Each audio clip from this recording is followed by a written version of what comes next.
나이 40, 인생의 반환점에서 길을 잃었습니다. 이 시대의 40대 남자로 산다는 것, 나도 낙오자가 될 수 있다는 생존의 무게가 어깨를 짓누릅니다.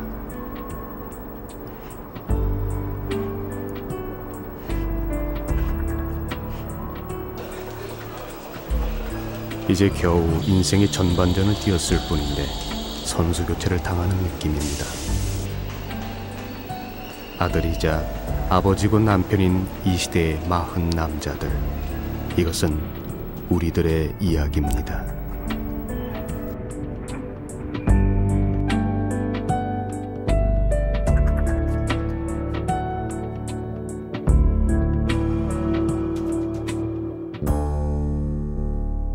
진이야, 정환이, 빨리 일어나. 매일 아침 아이들을 깨우는 것으로 하루를 시작합니다. 근 3년을 반복해온 일상이죠. 정환이. 이제 반찬에 양념 간하는 정도는 익숙해졌습니다.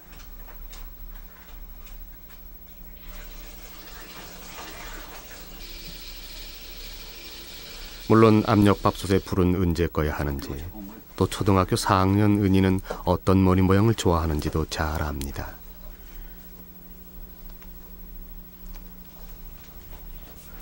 개구쟁이인 둘째 진이는 얌전한 언니와 달리 제 스스로 하는 일이 거의 없습니다. 자, 진이 옷 입어. 이제 됐어. 오케이. 그런데도 아주 고집불통이죠. 옷 입고. 진이 일단 양말 목 짧은 거 일단 신어. 알았어? 양말은 꼭 꽃무늬가 들어있어야 하며 품에 안고 신겨줄 때까지 두 손 꿈쩍도 하지 않는답니다.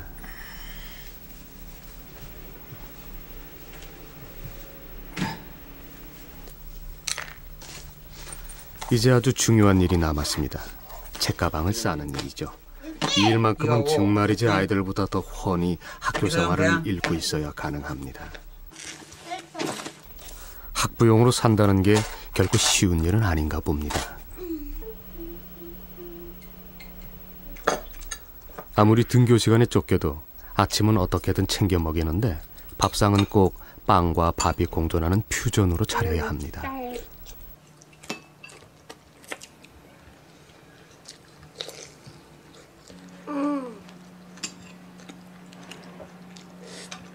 첫째는 아침은 빵은 잘 안 먹더라고요.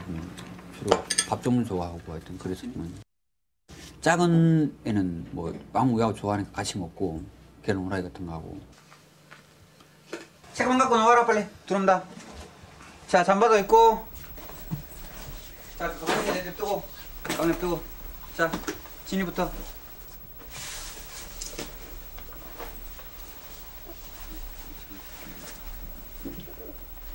자, 잘 갔다 와라. 그래. 잘 갔다 와.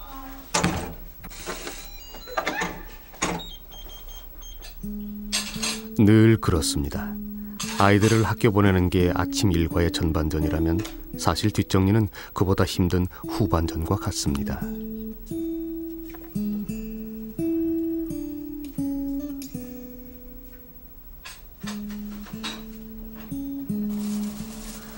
먹다 남은 음식은 잘 싸서 보관해야 하고 그릇들은 그때그때 설거지를 해둬야 합니다.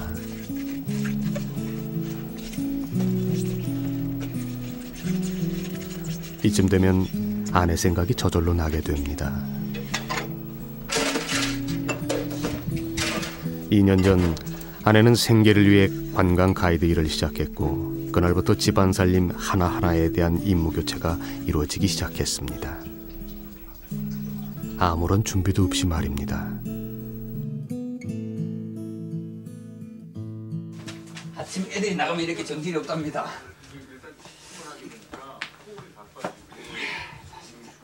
일곱 시 반에서부터 이제 8시 20분까지 애들 나가는 거 챙겨주고, 그럼 내가 준비해서 이제 그다음 이제 내가 나가고, 그럼 보통 이제 그 금요일까지 일하니까 토요일은 이제 보통 세탁기 한 2번 정도 돌리고, 그다음 이제 토요일이나 일요일 이제 모든 볼일을 다 보죠 이제 뭐.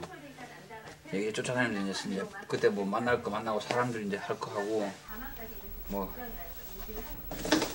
그 사이 불량주부 면하고 집안 살림을 꼼꼼히 처리할 수 있게 됐다고 해서 문제가 없는 것은 아닙니다. 무엇보다 힘든 건 사랑하는 두 아이의 아버지자 한 여자의 남편이 갖는 경제력 상실에 대한 짓눌림입니다.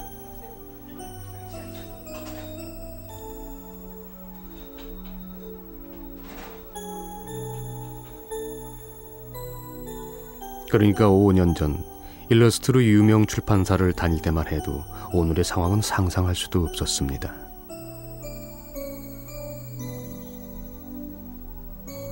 당시 동화책이나 학습지에 그림을 그리는 사파과의 인기는 대단했습니다. 그려낸 즉시 동화책이며 각종 학습지를 장식하곤 했죠. 하지만 전성기는 오래가지 않았습니다. 어려워진 경제가 값싼 동남아 인력으로의 교체와 유입으로 출판계를 위협했기 때문입니다. 출판사 일은 그때마다 틀리니까 뭐 지금은 뭐 한 예전 가격이 한 반 정도 내려간 것 같고 뭐 그것도 그나마 일이 있으면 다행이고 거의 없는 상태고. 아 예. 그 수정은 일단 그 지금 뭐야. 요즘 그리는 사파의 양은 한 달에 고작 10여 장. 보시고 예. 그렇게 또 다시 또 수정해서 예. 35,000원씩 계산해도 40만 원이 못 되는 수준입니다. 사파 작가로 한 가정의 행복을 그려내고 싶었던 가장의 욕심에 비하면 형편없는 셈이죠.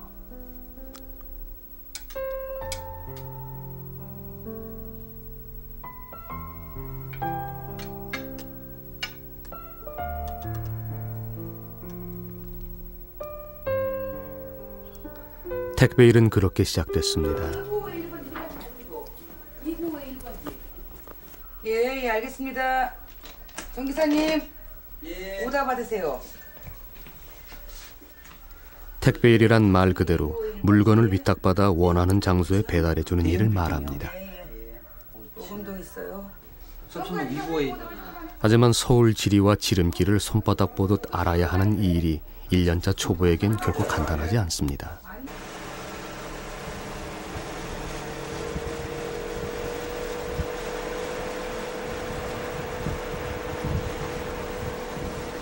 운동으로 다시 수해병원 가고.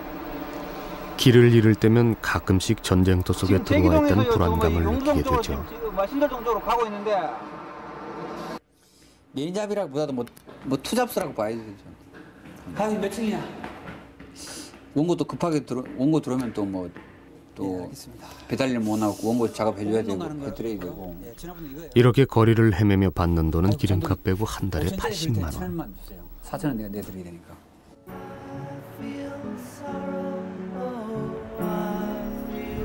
낮 동안의 택배일을 마치고서야 비로소 사파 원고 마감을 합니다.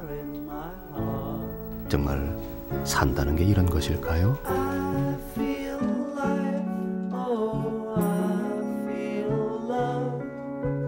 체면 형편없죠. 우리나라 뭐 전통적으로 좀 이렇게 남자들이 벌어서 좀 이렇게 집을 꾸려 나가거든 그런 건데 그게 잘 안 되니까 이제 사실 할 말도 없고 좀 상황이 좀 벼랑에 부딪혔다는 느낌이랄까 아니면 좀 벽에 부딪혔다는 느낌이라고 그런 거.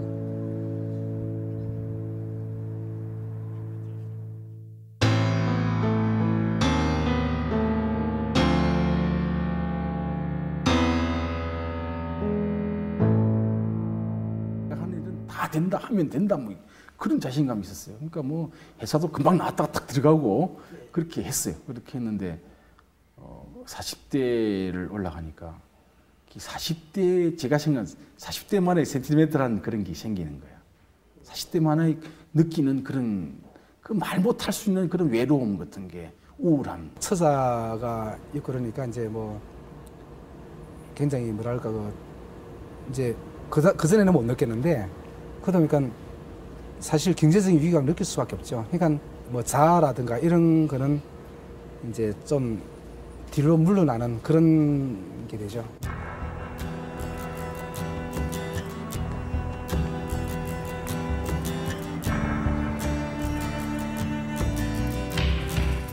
40이 되면서 어느 날 갑자기 책을 보려는데 지금 이 끼고 있는 안경이 뿌연 거예요. 너무 희한한 거예요. 그래서 정말 벗고 봤다니까요. 노안이 시작된 거예요. 병원 가는 걸 두려워해요. 혹시 무슨 병이 있을까요? 아무래도 주위에 친구들이 어느 날 갑자기 뭐 이제 40 초반이라고 볼 수도 있고 중반인데 어느 날 갑자기 뭐 심근경색으로 죽었다는 이런 소리가 자주 들리니까 청춘이 굉장히 길 줄 알았는데 40이라는 나이가 하면서 아 이거 50도 금방이고 그러다 보면 60은 금방이고 내 인생이 이렇게 다 가는구나. 주위에서 바라보는 시선들, 일단 그 나이에서 오는 한계 있지 않습니까? 본인은 그렇게 생각하지 않지만은 주위에서 바라보는 시각들이 아이 저 사람이 빨리 나가야지 나도 좀 한 자리도 차지해 보는데 뭐 이런 생각들 그 굉장히 자격지심이라고 그럴까요? 그래서 운동할 때 더 열심히 뜁니다. 처음에 6km 뛰다가 그다음 10km 뛰다가 20, 30대는 몸을 만들기 위해 헬스장을 찾는다지만 40줄 남자들에게 운동은 벼랑에서 떨어지지 않으려는 생존의 몸부림 같은 건지도 모릅니다. 제가 입사 이제 해서 처음으로 저희 어머니한테 회사 사무실에서 전화를 받았습니다.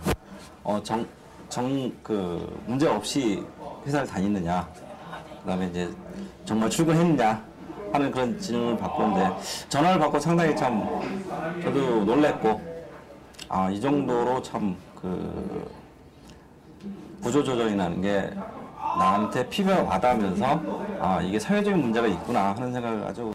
입사할 때 몇 명이 들어왔나?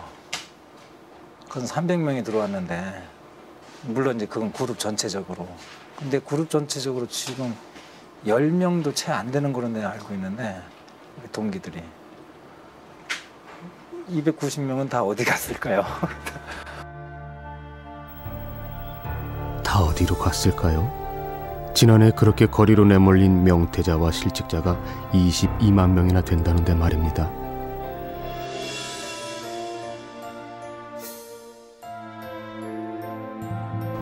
앞이 캄캄했죠. 여기 몸담았던 기간이 제가 젊은 날에 한 13년 동안 담았던 곳이었는데 오늘 갑자기 소위 말하는 어떤 권고사직이라는 그 편지를 받았을 때는 어떤 그 마음의 상처라든가 어떤 그 직장에 대한 어떤 그 나쁜 감정이 생기는 건 당연했는데 회사를 막상 그만두고 나왔을 때 그리고 회사 다닐 때만 하더라도 그래도 일정한 어떤 소득이 있으니까 그걸로 어떤 생활을 했지만은 회사를 그만두고 나와서 느끼는 어떤 심적인 어떤 중압감이라 할까요? 항상 어떤 짓누르는 듯한 어떤 그런 중압감 때문에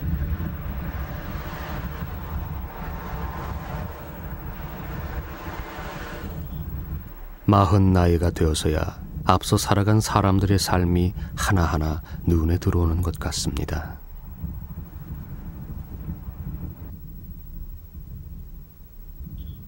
고단하고 지쳤을 때 그 끝에 찾고 싶은 사람, 바로 아버지죠.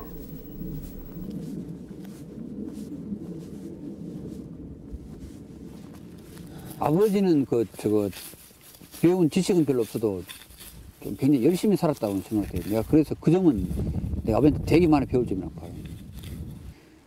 그런 뭐 어느 하나에 이렇게 하면 최선을 다한 것 같아요. 내가 보니까. 여기 밭도 보면 저쪽에 아가씨 같이 저렇게 꽉 구겨져 있는 거 이걸 내가 어릴 때 10몇 살 때 봤는데 사람 키 높이보다 더 큰 아가씨 뿌리를 파내더라고요. 천막 쳐놓고. 지금 우리는 그렇게 하라 그러면 못할 것 같아요. 그게 삶을 살아가는 데는 참 이렇게 수학 방정식이나 뭐 이렇게 한두 개 껴치는 그런 것보다도 그 삶의 깊이를 본 것 같아요.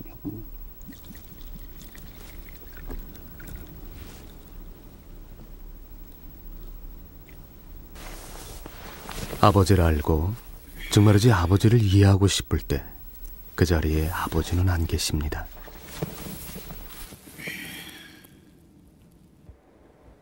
자식이란 게 못 보니 알면서도 그게 참 상황이 안 좋으니까 잘 안 되더라고요.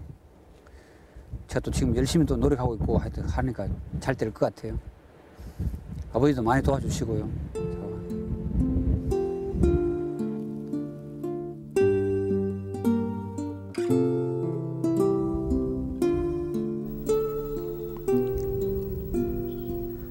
그랬습니다.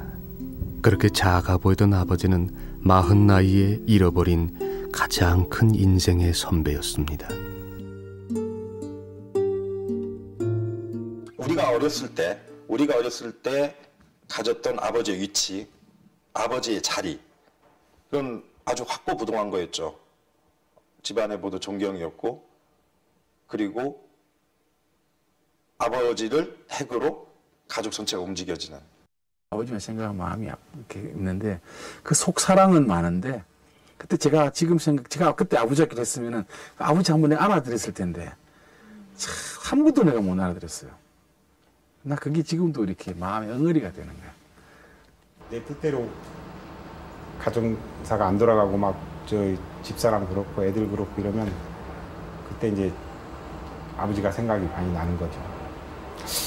나는 왜 옛날에 아버지처럼 이렇게 잘 좋은 리더가 되지 못했을까, 못하고 있을까, 이런 고민들이.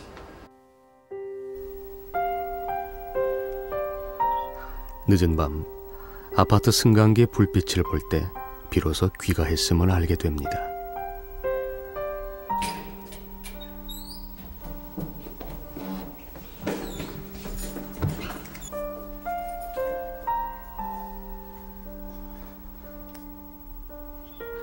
이 문을 따고 불을 켤 때까지 방 안의 시간은 멈춰 있었을 것입니다.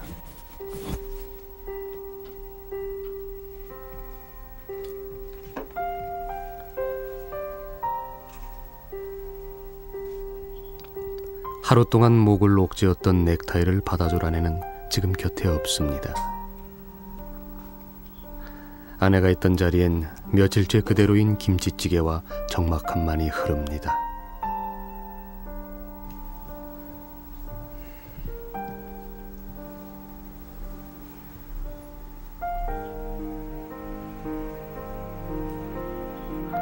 오 년 전 아들은 미국으로 유학을 떠났고 아내와 딸은 1년 전 캐나다로 유학을 갔습니다. 세상이 말하는 기러기 아빠가 된 셈이죠.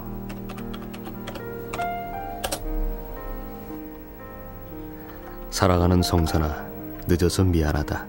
500불 송금했다. 필요한 데 쓰도록 해라. 돈을 보내고도 늦어서 적어서 미안합니다.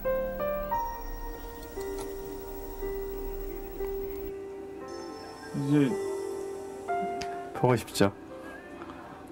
다 같이라고 했는데 저만 없는데요. 여기 내가 있어야 되는데 여기 제가 없네요.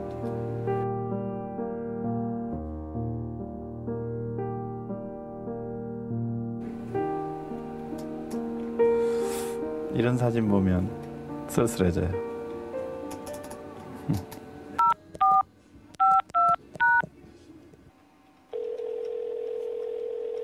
여보세요. 사랑아 아빠. 어떻게 지내니? 잘 지내지. 아빠. 그래도 엄마 없으니까 밥이 좀 부실하지. 밥이 맛이 없지. 그러니까 둘이 너무 보고 싶어 하는 것 같은데 내가 왠지 중간에서 그거를 방해하는 것 같아서 왠지 좀 미안한 마음이 들지. 엄마가 아빠 보고 싶어 할 때나 아빠가 엄마 보고 싶어 할 때나 그런 거 보면. 어찌됐든 네가 잘 적응을 해서 고맙고 아빠는 여기 혼자 있어도 외롭지 않아. 네가 잘해주니까. 그래야 항상 내가 아빠 외롭지 않도록 좋은 소식만 들려줄게. 그래. 아빠 너무너무 사랑해. I love you. 안녕.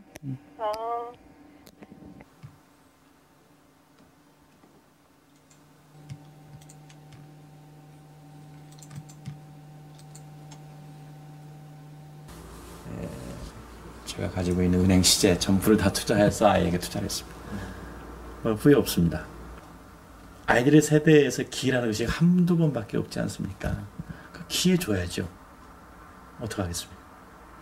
저한테 뭐 지금 나이 50이 된 사람에게 무슨 뭐 재투자할 게 있을까요?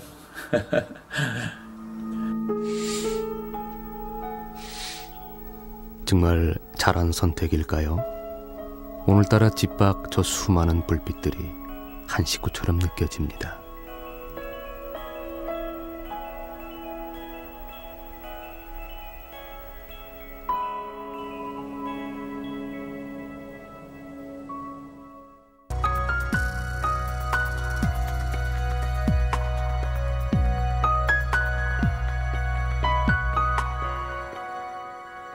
내가 하숙생이 아닌가 이런 생각이 많이 들었죠. 또 어찌 생각하면 애들이 아빠를 대할 때 뭐 돈 벌어다 주는 마음씨 좋은 아저씨 정도. 한 번은 그 스타 그래프트인지 뭐지 그걸 좀 배워보려고 그러지. 이놈이 한다는 얘기가 그거 저기 유아애들 이렇게 많아요 이러면서 겁을 막 주더라고요. 그래서 포기했습니다. 항상 자기 엄마하고만 샥샥샥샥샥샥 하는 거지. 그러니까 그게 어떻게 보면 질투야, 질투. 저도 미운 거예요, 이제는. 아들이 밉더라고, 엄마하고만 이렇게 가니까. 그날 어떻게 한번 많이 해보려고 막 맛있는 것도 사고 집에 와서 또 온면쇼도 해보고 싹 하면은 그때뿐이 없어. 그러면 또 자기끼리 싹 가고. 그러니까 굉장히 외로운 거지, 아버지가. 왕따지. 왕따 당했죠. 한참 왕따를 당했지. 내 속에 있는 거 이야기하고 싶지만은 그 이야기할 사람이 없어요. 근데 그걸 아내하고 이렇게 자식들하고 이야기했는데 자식들을 이렇게 멀리해 버리니까 이 토로할 데가 없는 거예요. 혼자서 계속 가지고 있는 거예요. 그래서 자살하는 사람이 그런 마음에서 자살하겠구나. 야생마였죠. 야생마. 30대 때는 저는 29살까지 야생마라고 저는 생각을 했었어요. 거침없이 달려갔고 그러다 보니까 그 속에서의 달려가는 사이에 애들 큰 거 보지도 못했던 거죠. 40대 남자야말로 어쩌면 역사의 변화가 가장 압축된 시공간 속에서 살아온 세대입니다. 6.25 전쟁 후 이른바 베이비붐이라 불리는 다산 분위기 속에서 태어났고 유년엔 60년대 마지막 보릿고개의 가난을 아리게 경험해야 했습니다. 맑은 햇볕 뭉게구름은 어디 우리 학교 창문 열고 공부할 수 있는 70년대 고도 성장사의 혜택을 처음으로 누린 세대이기도 합니다.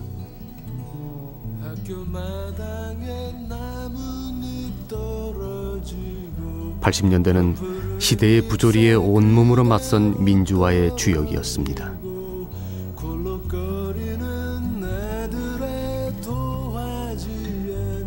연기에 떨어지는 비행기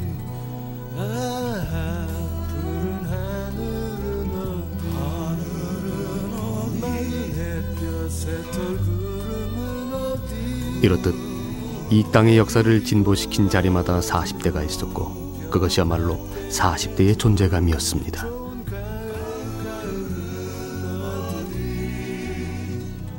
그러나 IMF를 통한 급격한 환경 변화는 가장의 위치에 들어선 이들에게 절벽으로 다가왔습니다.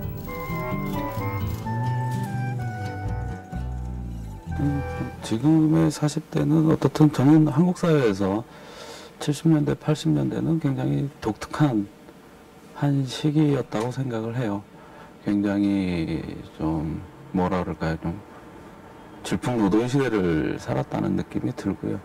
그래서 어떤 사회적인 책임감이 우리 윗세대나 아랫세대보다 훨씬 크다는 생각이 들고요.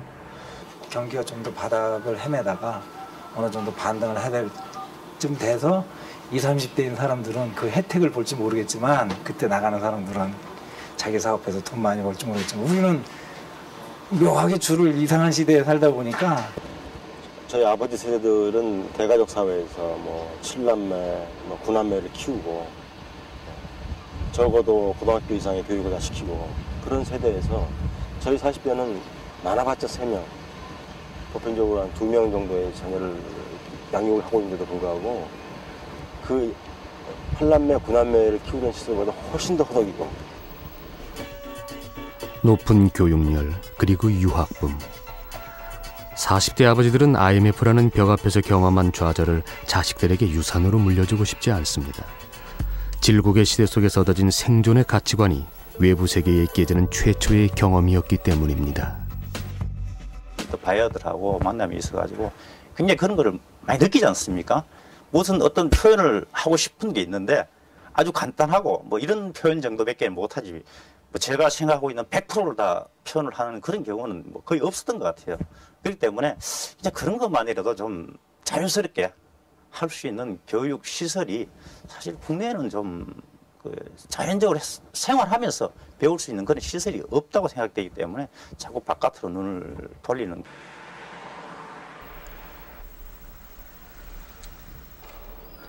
강의하러 들어가는 이 시간만큼은 가장 두렵고 또 마음 설레는 순간이기도 합니다.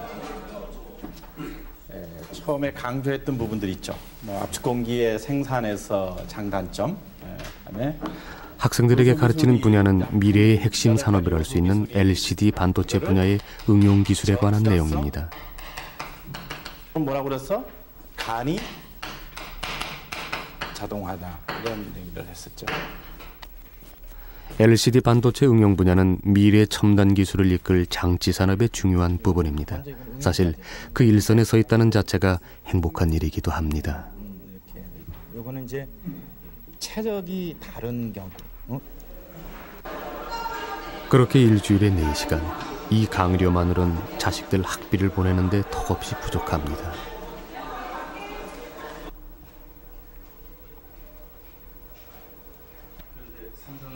그래서 전공을 살릴 수 있는 직장을 하나 마련했습니다. LCD 반도체 설비를 생산하는 벤처기업, 바로 제자가 사장으로 있는 기업입니다.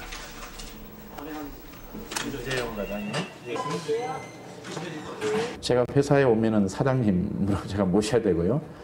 제 대학원에 와서 수업 들을 때는 제 제자가 되기 때문에 제가 교수님 이렇게 또 불리거든요. 근데 가끔 그것이 혼선이 돼가지고 우리 사장님께서 저한테 가끔 교수님하고 부르면은 같이 임원회의 할 때 상당히 난감해. 선택하는 거는 저기서 제자에게 부탁해 얻은 일자리. 이 제어 파트도 전부 다 학교 강의와 직장 일을 동시에 해낸다는 것이 40대 끝자락에서 쉽지만은 않습니다. 늘상 귀가는 늦어지게 마련이죠. 자녀를 외국으로 유학 보내면서 부인까지 함께 보낸 이른바 기러기 아빠들이 잇따라 목숨을 끊고 있습니다. 아빠란 존재란 과연 뭘까? 헤어진 가족들에 대한 그리움, 때로는 참기 힘든 외로움에 지친 이 땅의 기러기 아빠들이 자신들에게 던진 질문입니다. 경제적 부담도 부담이지만 가족과 헤어져 있어야 하는 절박한 외로움은 다른 무엇으로도 달래지지 않는 생명입니다. 어제 추세입니다. 지난해 11월과 12월에 이어 어제 기러기 아빠가 스스로 목숨을 끊었습니다. 주말 부부라는 걸 사실 해봤고 전혀 안 해본 거 아니고 일본 조금 일정 기간 해봤는데 굉장히 허무해요. 책을 보거나 아니면 결국 TV를 채널을 열심히 리모컨 열심히 돌리고 있는 나를 발견할 때 정말 너무 쓸쓸하거든요. 그리고 잠을 자도 그건 잠을 자는 게 아닙니다. 정말 옆에서 와이프가 이불을 들썩들썩 하면서 깨는 한이 있더라도 그게 너무나 달콤한 잠이지 혼자서 잠을 잘 때 그 쓸쓸함이라는 건 겪어보지 못한 사람은 잘 모릅니다.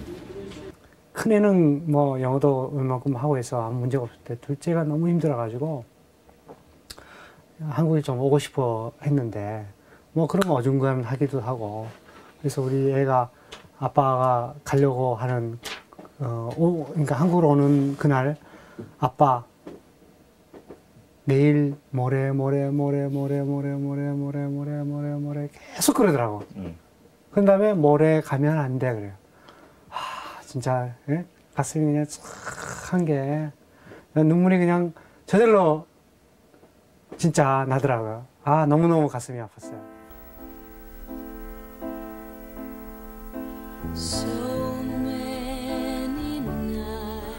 가족들과 손이 닿지 않는 먼 언저리에서 홀로 맴돌고 있다는 소외감이 느껴질 땐 집 앞을 서성입니다. 산이야, 사랑아, 너 지금 뭐 하고 있니? 불러도 대답이 없네.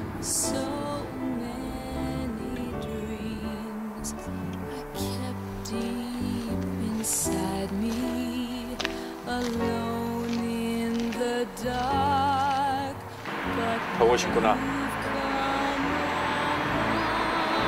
많이들 컸을 텐데.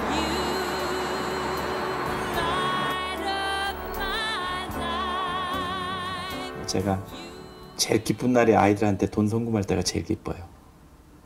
제가 이렇게 일할 수 있는 자리가 있고 또 아이들에게 이렇게 부모로서, 아빠로서 그래도 이렇게 나누는 기쁨, 아이들에게 해줄 수 있는 나의 아직 그런 일터와 어떤 공간 이런 것이 있다는 것이 너무너무 감사하다는 얘기를 드리고,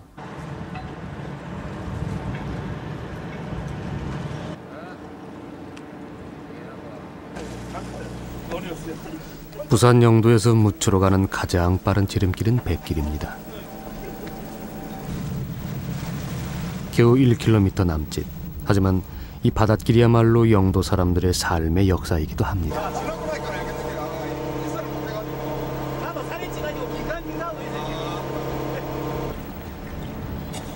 포구에서 자갈치 시장에 이르는 길은 다양한 풍경들로 채워져 있습니다. 제각기 자신들의 삶과 꿈, 그리고 가족들을 위한 아름다운 삶의 풍경이기도 합니다.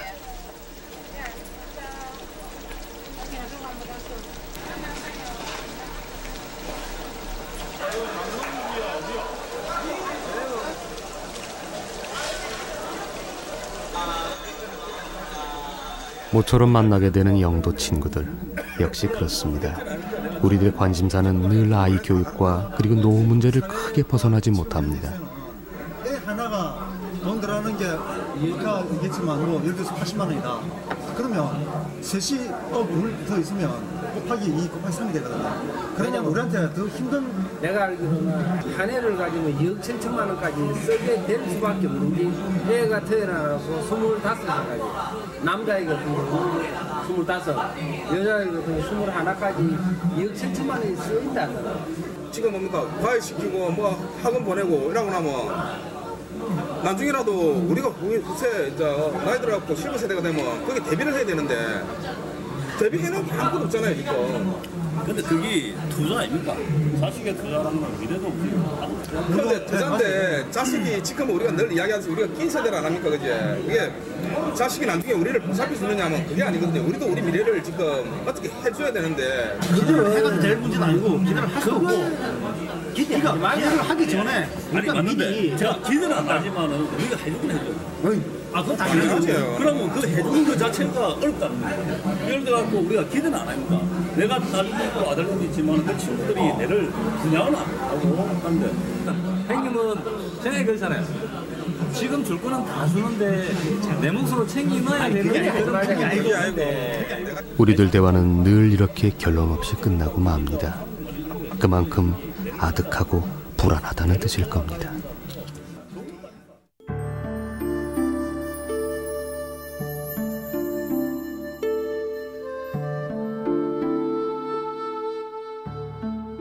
그 다 똑같은 마음일 거예요. 그래서 밑에 서는 사람 치고 이렇게 우리가 보통 밑에서 올라오고 위에 사람들 이제 정년해가 나가는 사람들 보고 이렇게 자기 자리를 이렇게 차지하지 못하고 있으면은 불안한 생각이 듭니다. 이게 나도 저 사람 같이 되지 않을까, 또 옆에 친구들 같이 되지 않을까, 그런 불안감을 가지고.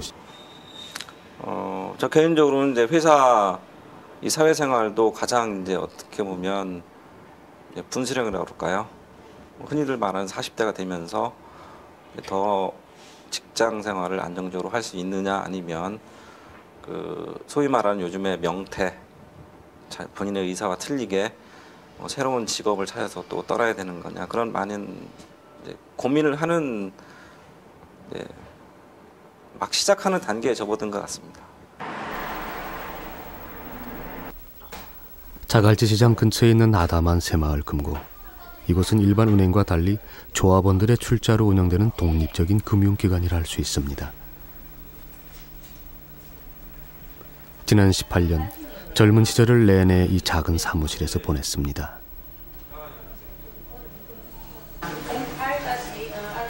그리하여 상무라는 직함까지 달았지만 외부 업무가 줄어든 것은 결코 아닙니다. 마치고 오는 길입니까? 예. 요즘처럼 불경기일 때 예금 유치나 대출을 통해 수익을 얻어내기란 쉬운 일이 아니기 때문이죠. 더욱 최신 상품에 대한 일반인들의 관심은 갈수록 낮아지고 있습니다. 오직 같네. 같으면 어떻습니까? 아니 오늘 교훈 갑자기 정수문제 가입 안 했지? 정신보험? 예, 보험하고 똑같은 건데 일단 큰 곳에서도 실질적으로 정신문제를 판매를 하고 있습니다. 일반적으로 뭐 예, 그렇지. 그래가지고 뭐 만 몇천 원만 술 먹고는 안 마시는 거 아니잖아요. 오늘 갖고 나온 상품은 종신예금입니다. 자신의 미래에 불안을 느끼는 사람들을 위해 지금부터 조금씩 돈을 부어 노후를 대비하자는 한마디로 예금과 보험의 장점을 합친 것입니다. 이렇게 해야만이 그 금고 수익에 도움이 되고 금고 수익에 도움이 돼야만이 뭐 저도 월급 받아가는데 미안하지도 않고 그리고 또 금고가 앞으로 계속 나아가야 될 방향의 수익 창출이니까네 수익 창출을 위해서 저부터 발로 뛰지 않으면 밑에 직원들이 뛰질 않으니까 같이 움직여줘야 되는 부분입니다. 지금. 이제 조합원들의 출자로 운영된다고 해서 새마을금고가 인수와 합병으로부터 안전하다는 시절은 지났습니다. 수익률이 낮으면 어김없이 통합되거나 폐점되는 냉엄한 경제 논리가 이곳이라고 비껴갈 리는 없는 것입니다. 그게 뭐 저 일이 될 수 있고 그리고 저 주위에 동료들 일이 될 수 있으니까네 걱정은 많이 되죠. 이런 일이 있으면. 그리고 또 뭐 평생직장은 뭐 개념이라는 건 이제는 조금 희미해진 부분입니다. 그래도 있는 동안은 있는 자리에서는 최선을 다해야죠.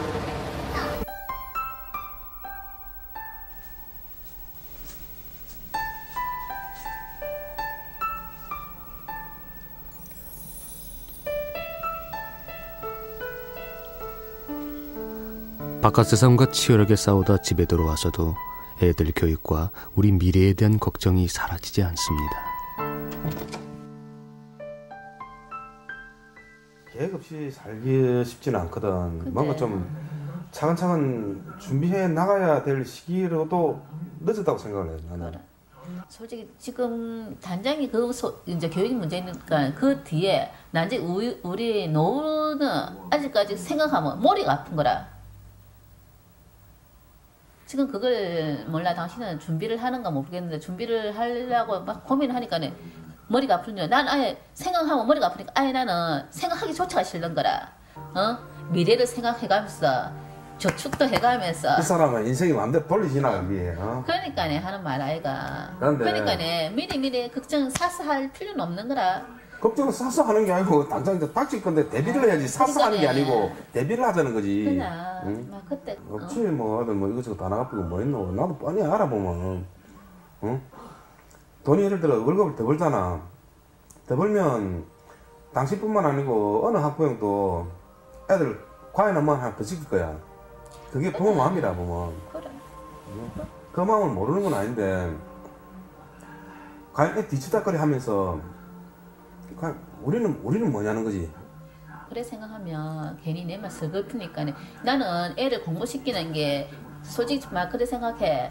애들 때문에 시킨다는 게 아니고 내 욕심인 것 같거든. 내가 욕심을 조금 버리면 애를 솔직히 하나 덜 안 시켜도 돼.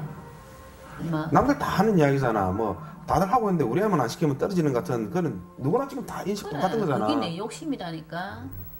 그렇다고 또 안 시킬 수는 없잖아. 그래, 안 시킬 수는 없는데. 두 녀석 과외 문제를 놓고 아내와 설전이 벌어졌습니다. 애들 교육과 노후에 대한 투자 순위에 대한 말다툼. 따지고 보면 서로 다른 꿈을 꾸는 건 아닌데도 다투게 됩니다.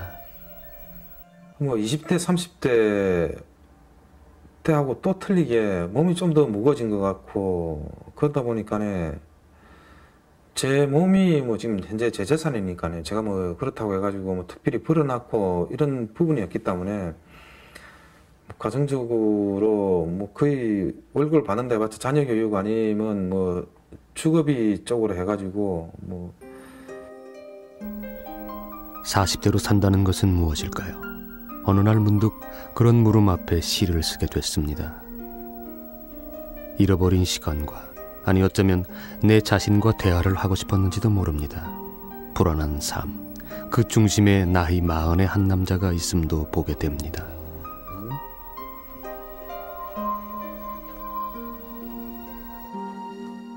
누구네 집 이렇게 하고 누구네 집 이렇게 하고 한 달에 최소 200만 원씩 들인다는데 우리 어떡할 거냐. 그래서 내비둬라. 그러면 지금 200만 원을 내 수입이 뭐 200만 원밖에 안 되는데 200만 원을 들여가지고 애 공부시켜고 우리 뭐 밥 먹고 굶고 앉아 있냐 뭐 이런 형식. 근데 무척 불안해하는 건 사실이에요. 그거 못 갖다 주니까 다치죠. 좀 갖다 주고서는 해라. 아유 떳떳하게. 아유 애를 다 보내. 떳떳하게 내 마음대로 떳떳하게 애를 다 보내. 다 책임질게. 그런 말을 못 하니까 일단은 그러니까 묵묵하지요 좀. 그게 참. 교육 때문에 영등포에서 강남 쪽으로 이사를 갔죠. 또 이제 서울이라고 하는 같은 울타리가 있어도 강남이라고 하는 지역이 아무래도 좀 비싸요. 뭐든 뭐 교육이든 물가든 뭐든 비싸고.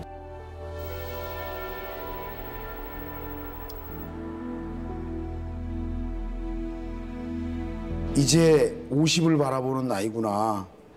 이것에 대한 중압감, 거기서 나는 무엇을 했나? 나는 어떻게 살아왔나? 나는 어떻게 할 것인가? 이후에 남은 시간을 어떻게 할 것인가?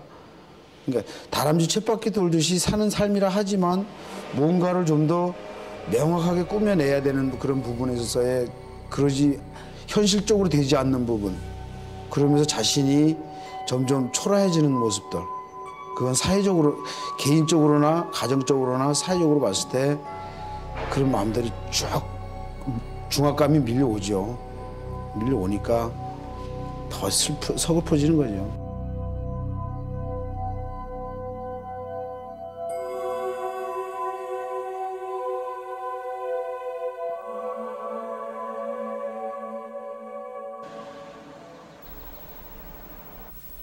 이른 아침, 아내가 아침 준비에 한창입니다. 그러나 내가 좋아하는 쇠고기국은 우리 부부의 것이 아닙니다. 딸아이를 위한 것이죠. 지난 2개월 동안 우리 부부의 그릇에 밥이 담긴 적이 한 번도 없습니다. 명태후 새로운 사업을 시작한 일에 생겨난 자연스러운 현상입니다. 오늘 가다가 저 하나만 맡아가서 뭐 장어 볼 거면 있어?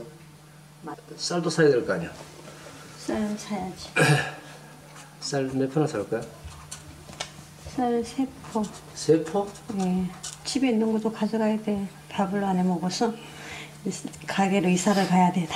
쌀 3포하고 야채도. 아내와의 아침 시간은 해장국집 운영을 위한 전략회의 시간이기도 합니다. 사니까 이웃에 그래서 이웃 집거 저번에 사는 거 있어요. 대표하면 상당히 많이 들어가더라. 사탕도 사야 되는 사탕. 쌀, 청양고추, 피망, 대추, 사탕. 오늘 마트에 들러 사가지고 갈 품목들입니다. 이것들을 씻고 다듬자면 매일 분주하게 움직이는 수밖에 없죠. 촉구했고 민주당은 일본의 앞날이 우려된다고 비판했습니다. 힘들지? 말로 다 못하지. 흔히 하는 얘기지만은 아침에 집에서 딱 나서기 전에 간하고 쓸개하고 다 빼놓고 저녁에 집에 와서 다시 주워 담고 뭐 그런 하는 말도 있지만은 난 요즘 진짜 그런 각오로 살아간다. 가게는 집으로부터 차로 10분 거리인 주택가 조그만 골목에 있습니다.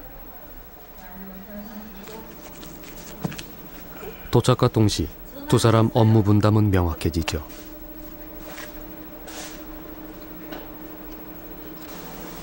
간밤에 미리 정리하고 갔지만 다시 한번 바닥을 쓸고 닦는 것은 청소도 할 겸 마음을 다지는 일이기도 합니다.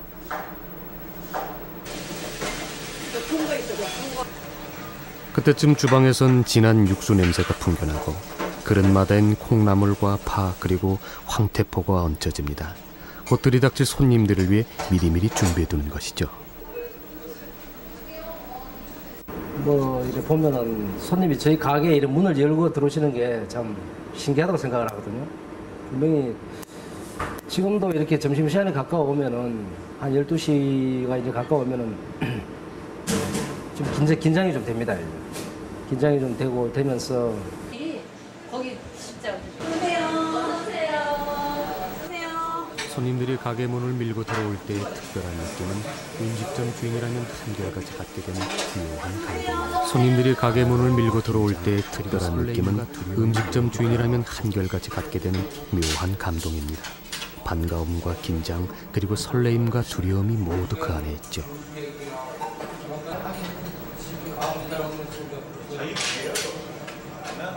음식을 배달하랴 신문을 갖다 주랴 신발 정리며 주차 그리고 계산 배웅까지 1인 사역을 하다 보면 정신없이 점심시간이 지나갑니다. 감사합니다. 네, 또 오십시오. 네. 미처 허리를 펼 시간도 없지만 어쩌면 이때야말로 우리 부부의 행복을 가장 실감하는 순간이기도 합니다. 손이 뭐 전부 다 많이 험해졌죠. 옛날 집에 있을 때는 집사람 그 설거지는 가끔씩 좀 해줬습니다. 해줬는데 이렇게 대규모로 뭐 하기는 처음이라서 안 할 수 없는 일이잖아요. 예, 열심히 해야죠. 뭐 아무래도 뭐 물을 막 손에 많이 넣고 하기 때문에 그렇지만은 하는 일에 대해서 상당히 보람을 느낍니다.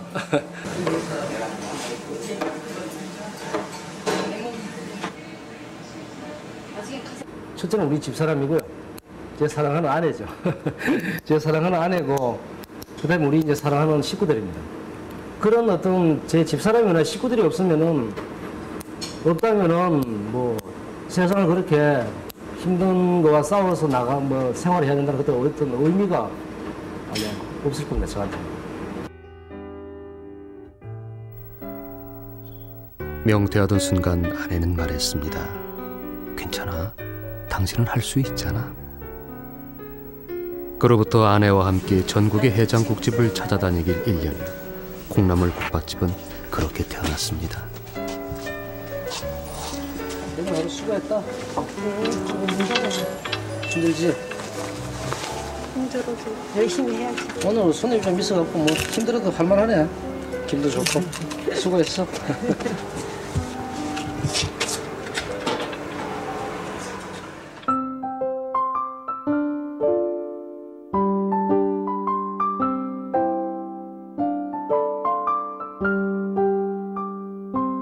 이 넘어가면서 저 마누라가 저 이뻐 보이네라는 생각을 처음으로 그때 가졌던 거예요. 나도 깜짝 놀랐어요. 그래서 이게 나이 40이 넘어가면서 사람이 되나 하는 생각이 처음으로 들었던 그런 적이 있었어요. 여태까지 한 번도 이 집사람이 보면 좀 미안한데 한 번도 그냥 뭐 이쁜 여자, 그러니까 남녀라는 그 이성적인 관점에서 볼 때 여자라고 생각을 해본 적이 이렇게 썩 많지 않은데 어느 날 갑자기 여자로 보이는 거예요. 이거 그 이쁠 수밖에.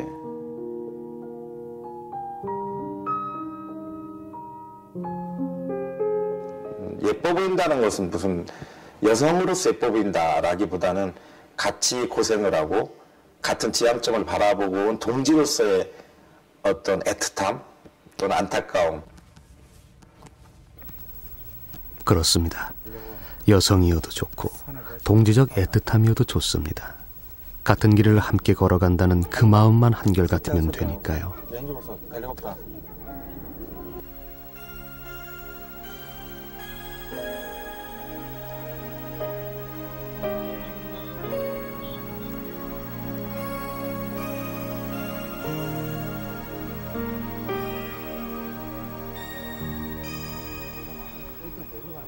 마흔 나이에 본 세상은 망망한 바다 같습니다. 부부란 그런 바다에 나란히 떠있는 섬이지는 않을까요?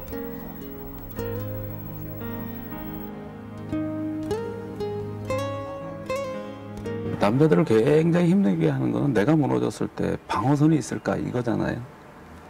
그랬을 때 그 당시 내가 무너졌을 때 그 방어진지를 구축해서 나름대로 잘 지켜주고 이런 게 굉장히 위안이 되고 든든하더라고요. 망해도 나는 뭐 별 문제 없겠다. 다시 하면 되고 이런 자신감을 그때 많이 얻었죠. 내가 부도 맞고 딱 가서 보니까 기계 하나도 없어요. 그런데 누가 나한테 그렇게 소개를 시켜주는데 나 진짜 그 일을 하면서 울면서 일을 했어요. 그게 지금도 내가 우리 저기 집사람들도 얘기했지만 내 가족이 없었다 그러면 과연 그걸 이겨냈을 가는 생각 참 많이 듭니다. 위로 받을 때가 사실은 지금 가정밖에 없습니다. 그나마 예를 들면 뭐 어떤 개인적인 고충이나 이런 거를 뭐 회사에 누구하고도 지금 공유한다든가 그런 거는 사실 힘든 것 같고요.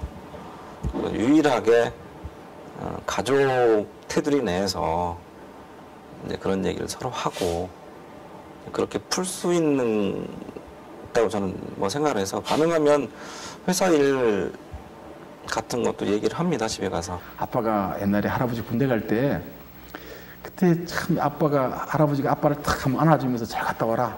너 사랑한다 이 말 해줬으면 참 기분 좋게 씩씩하게 탁 뜨뜻하게 이렇게 갔을 것 같은데 참 그게 아빠가 참 지금도 마음에 이렇게 속에 남는 것이 있다 이렇게 이야기하니까 이놈이 어떻게 이랬었더만 아빠 이랬어 봐 내가 한번 안아줄게. 덥석 아빠를 안아주는 거야. 그러면서 아빠 사랑해요. 그래 너도 사랑한다. 그때 내가 펑펑 울고 울었어. 그때가 지금 생각 제일 고마운 거야. 그 아들이 그렇게 고마울 수가 없어. 그래 네가 이제 아버지 마음을 아는구나.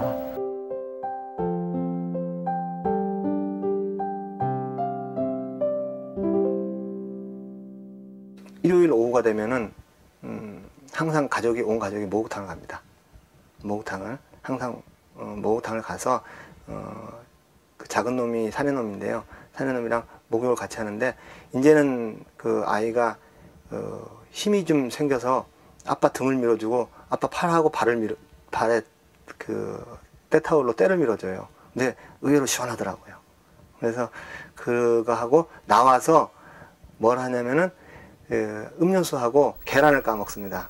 아이가 그것을 그 하나의 그 행사로 알기 때문에 제 옆에 가족들과 집사람이 이렇게 있다는 것 자체가 지한테 힘이죠. 그건 가족이 있다는 자체가 그게 힘입니다.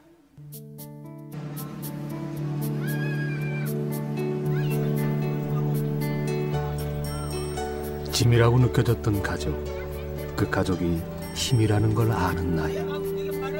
모든 것을 다 잃어도 지탱해줄 가족이 있는 한 쓰러지지 않는 나이. 우리들의 마음은 그런 나이가 아닐까요?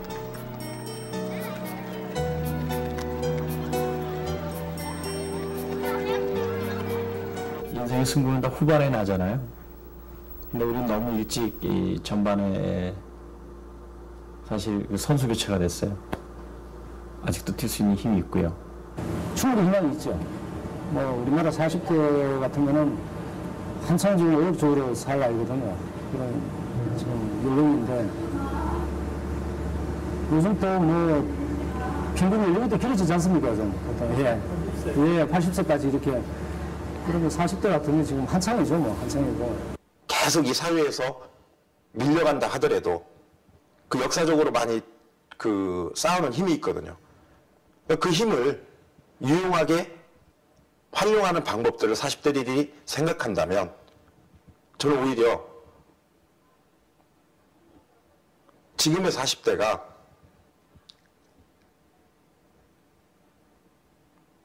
이 사회를 바꿀 수 있는 좋은 힘들을 가지고 있는 40대라고 나는 생각해요.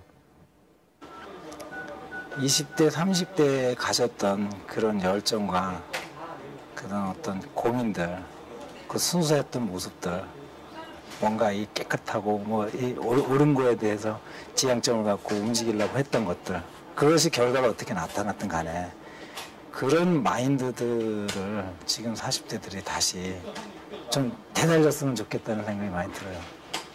20대 때 1년은 지금은 뭐 한 달 가는 것 같고요. 그래서 40대 때는 좀 우울하게 됐어요. 처음에 마음 먹었다는 게. 근데 이제 한 5년, 6년 지나면서 느끼는 거는 40대가 참 좋은 나이구나. 이를테면 20, 30대가 이성과 열정에 많이 경도돼서 좀 현실을 무시하는 측면도 있었다면 40대 때는 그동안의 현실 경험을 바탕으로 해서 이성과 현실의 갭도 알 것 같고 그것의 조화를 고민해가면서 더 안정적으로 삶을 끌어갈 수 있다는 생각이 들더라고요.